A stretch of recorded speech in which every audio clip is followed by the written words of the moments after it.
এই বিষয় নিয়ে আজকে আমি নবম শ্রেণীতে অনেক কথা বললাম। ওরা এমনভাবে কথা বলে যে আমি একজন শিক্ষিকা, এটা ওরা মানতেই চায় না। তারপরেও আমি যতটুকু পারি চেষ্টা করি ক্লাসটাকে কন্ট্রোল করতে।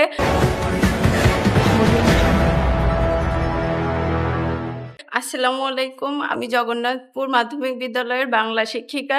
আমার নাম রিক্তা খাতুন। আচ্ছা, আপনার মাধ্যমে একটু জানতে চাচ্ছি, আমরা দিন, দিন আমরা লক্ষ্য করে দেখছি যে স্টুডেন্টরা বা শিক্ষার্থীরা ক্লাসমুখী না।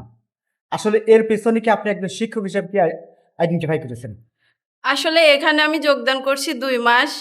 আর এই স্কুল সম্পর্কে আমার এখনো জানার অনেক বাকি আছে। শিক্ষার্থীদের সম্পর্কেও জানার অনেক কিছু বাকি আছে। তারপরেও আমি মনে করি এটা অনেক গ্রাম্য এলাকা। আর এখানের পিতামাতা সচেতন না।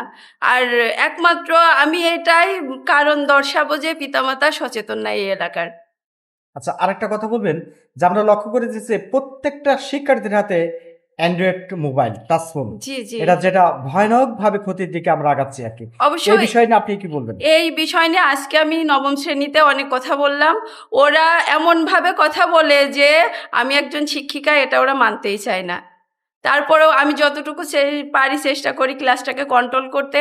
আমার ক্লাস আমি বলছি তোমাদের ফোন থাকে তোমরা বাড়িতে রাখবা, কিন্তু ক্লাসে ফোন নিয়ে আসবে না। ওরা বলল আচ্ছা ঠিক আছে নিয়ে আসবো না, কিন্তু ওরা তো কথা শোনে না। আর এই যে আমি বললাম আমি মাত্র ২ মাস এখানে আসছি। আমার এখন অনেক কিছু জানার আছে, বোঝার আছে। জানবো, বুঝবো। তারপরে অবশ্যই চেষ্টা করব আমি আমার মতো শিক্ষার্থীদের গড়ে তোলার। সার্বিকভাবে বলেন যে টোটাল।